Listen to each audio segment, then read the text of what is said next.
Speaking of busy, eto rin ang ating mga 2-in-1 housemates na sobrang busy, Nico at Makoy.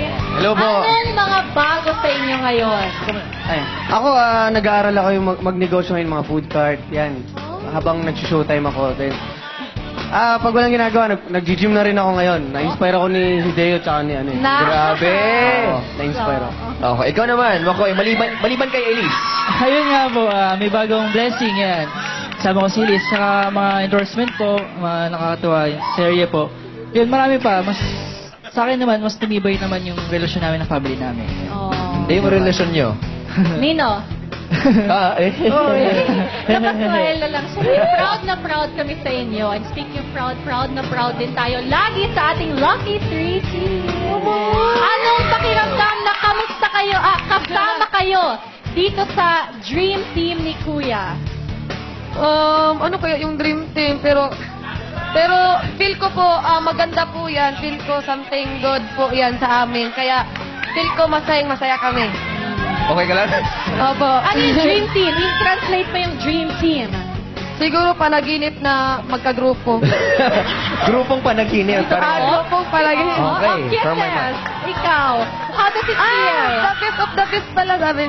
Ano? Top 3. Yung... Nananaginip ka ba dahil nandito si Edward? Hindi po. Okay. Sorry. Kisses. Yes, anong feeling?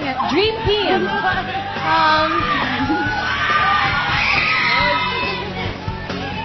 Dream team.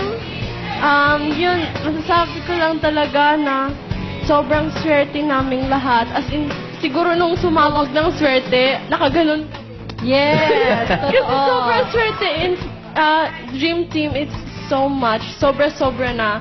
So, masaya talaga. We're very honored. At saka, yun, sobrang thankful because of the people na nandyan lagi para sa amin. Yes. So, sobrang swerte namin nakasama namin kayo. Ikaw, Edward. Are you up to the challenge of being part of the Dream Team? Of course, like, for me personally, it's a big achievement because, you know, for example, I've never been top of, like, part of the big guys, you know, like the best, I guess you could say. Like, in school, I was never picked first in team sports.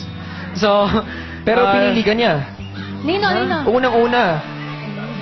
Sorry. Talaga. Pero muli, we are very proud of all of you. At mukhang exciting ang mga magaganap pag nagsama-sama na, buong-buo na ang Dream Team ni Kuya. Pero, bago yan, mukhang may isa pa munang mahalagang anunsyo si Kuya para sa lahat. Kaya makinig ng mabuti. Kuya? Sa pagsisimula ng maswerteng edisyong ito, nagsimula rin ang pagbuo ng aking Dream Team. At sa pagpapatuloy ng pagdaloy ng swerte, hangad ko ay mas marami pa ang mabahagian nito. Kaya naman, mula sa 7 lucky housemates, ang bilang ng miyembro ng aking Dream Team ay magiging 12.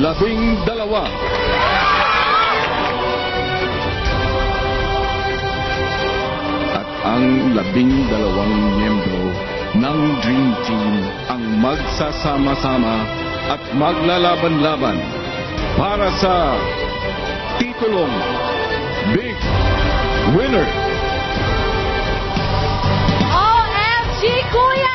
100 ang swerte ang maibibigay ni Kuya sa 100 ng miyembro ng kanyang Dream Team. Pero syempre ngayon, ang tanong ng lahat, meron na tayong 5. Saan pa manggagaling ang ibang magiging bahagi nito? At sino kaya ang unang maidadagdag sa Dream Team? Ang kasagutan mula mismo kay Kuya sa pagbabalik ng Pinoy Big Brother Lucky Season 7.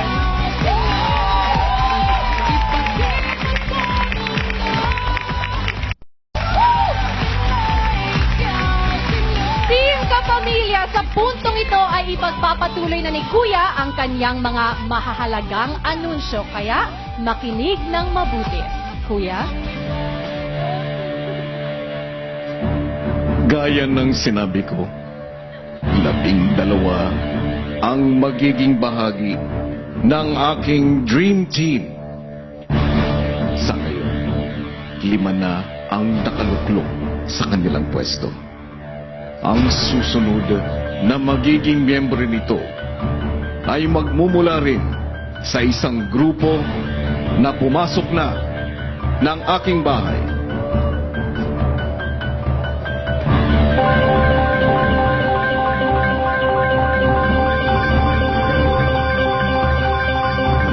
Muli silang papasok sa aking bahay at muling susubok ng kanilang swerte sa ikalawang pagkakataon.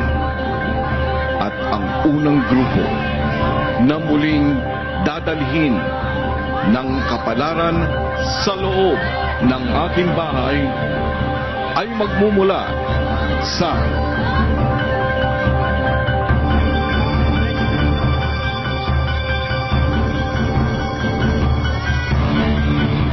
Celebrity Housemates.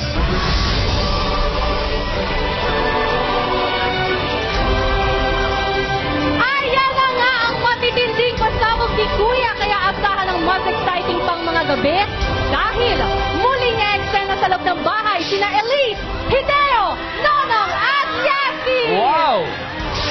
Pero unfortunately, si JK ay may nauna ng commitment kaya hindi na muli nakakasali pa sa kanila. Pero, bagong lahat, since nandito na rin ang ating Lucky Stars, Yes. tanongin natin sila, sino ba ang gusto nyo makasama sa inyong dream team? Jenny? Among the four? Yes. Yes.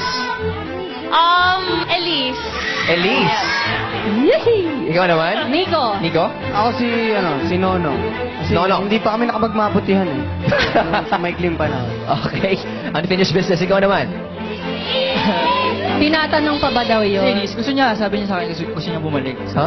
Sa puso mo o sa bahay? Sa bahay. Ah, okay. Pero ano nga kaya ang mga haharapin ng celebrity housemates para mapasama sa dream team ni Kuya? At sa huli, sino kaya sa kanila ang muling lalapitan ng swerte? Talaga namang kaabang-abang ang mga susunod na kaganapan. Kaya huwag magpapahuli sa kwentuhan. Gabi-gabi, dito lang yan sa Pinoy Big Brother Lucky Season 7.